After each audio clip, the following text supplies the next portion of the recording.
Mesdames, Messieurs les ministres, Monsieur le secrétaire général du gouvernement, Monsieur le gouverneur, Messieurs les préfets, Messieurs les conseillers techniques de son Excellence, Monsieur le Président de la République, chargé de l'élevage, Monsieur le représentant de l'Association des maires du Sénégal, Mesdames, Messieurs les représentants des institutions de financement, Mesdames, Messieurs les représentants des organisations professionnelles de l'élevage, des organisations des transporteurs et des associations de consommateurs, Mesdames, Messieurs les maires, Mesdames, Messieurs, chers invités, je voudrais tout d'abord vous remercier pour votre participation à cette importante rencontre consacrée à la préparation de la fête de Tabaski 2023 que j'ai convoquée sur instruction du chef de l'État, son Excellence M. Macky Sall.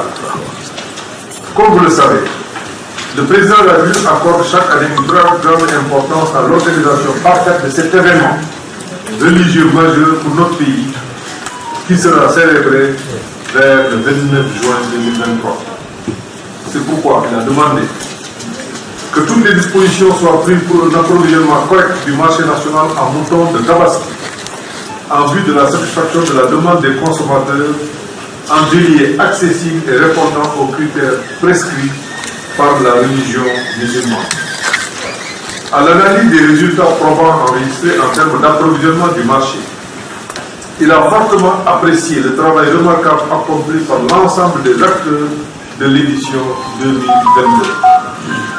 En effet, sur un besoin du marché national estimé à 810 000 têtes, les services de l'élevage ont recensé un effectif de 901 768 sujets à la veille de la Tabaski. Aussi, voudrais-je féliciter chaleureusement pour la bonne organisation de l'édition précédente, ainsi que le succès qui en a résulté. L'ensemble des acteurs pour le professionnalisme et leur engagement, l'administration territoriale, les maires, les services techniques, étatiques, les institutions financières, les éleveurs, les opérateurs de moutons de Tabaski, les organisations professionnelles d'éleveurs, les organisations de transporteurs, les associations de consommateurs, les provendiers et bien sûr la presse. Mesdames et messieurs, nous sommes à moins de 2 mois de la célébration de l'Aïd el-Kabir.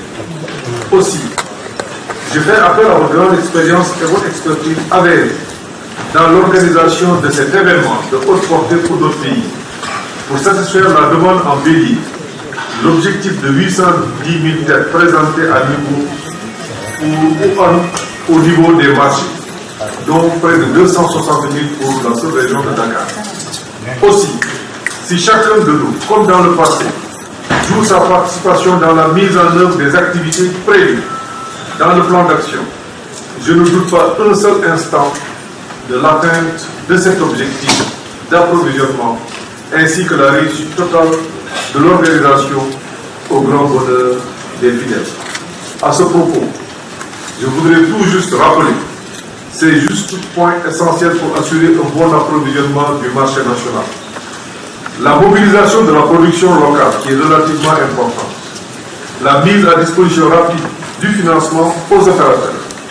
L'identification et l'aménagement des sites de vente afin d'offrir aux opérateurs et consommateurs des conditions d'accueil optimales. Enfin, la facilitation du transport du bétail. La direction de l'élevage vous présentera tout à l'heure les détails des mesures prises par le gouvernement pour faciliter l'approvisionnement du marché et les statistiques enregistrées en 2022, ainsi que le résumé du plan d'action pour la préparation de l'édition 2023. Mesdames et messieurs, je voudrais vous rappeler que l'autosuffisance en moutons de Tabaski, telle que déclinée dans le programme national d'autosuffisance en moutons, est retenue par le gouvernement parmi les priorités dans la stratégie nationale de souveraineté alimentaire 2024-2028 en finalisation. La dite stratégie sera alignée au plan d'action prioritaire PAP 3 du plan Sénégal émergent en cours d'élaboration.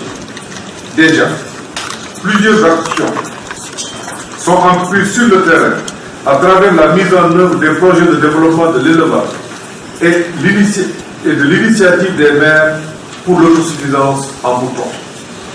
Il me plaît d'ailleurs de saluer le bon déroulement du premier recensement national de l'élevage, dont les opérations de démembrement sont actuellement en cours et devront s'achever le 24 mai prochain. À la date d'aujourd'hui, 16 178 ménages ont été enquêtés sur un échantillon global de 20 700 ménages, soit un taux de réalisation de 78%. Mesdames et messieurs, j'attends de cette rencontre l'identification des problèmes éventuels rencontrés en 2023 et des propositions concrètes pour assurer un approvisionnement correct du marché en moutons de tabaski afin de satisfaire les besoins des filières. Je puis vous assurer que, conformément aux instructions reçues du président de la République Macky Sall, le gouvernement prendra toutes les dispositions nécessaires pour accompagner l'ensemble des acteurs dans le processus. À ce propos, j'ai déjà signé le 18 avril 2023 la lettre circulaire portant sur l'assouplissement du contrôle des camions et des véhicules de transport des moutons et l'exonération des droits et taxes sur les moutons de tabaski. Par ailleurs, je profite de l'occasion pour rassurer les populations et les acteurs de la chaîne de valeur avicole sur l'évolution positive de l'épizootie de la grippe aviaire qui, jusqu'ici, concerne essentiellement la vipole, le seul foyer confirmé dans une ferme à Potou, dans l'aviculture domestique, a été totalement maîtrisé. Pour autant, j'invite les acteurs à renforcer les mesures de biosécurité recommandées pour faire face à la recrudescence de certaines pathologies endémiques comme la maladie de Newcastle. Pour clore mon propos, je voudrais réitérer mes félicitations et encouragements à l'ensemble des acteurs. Je vous remercie de votre attention.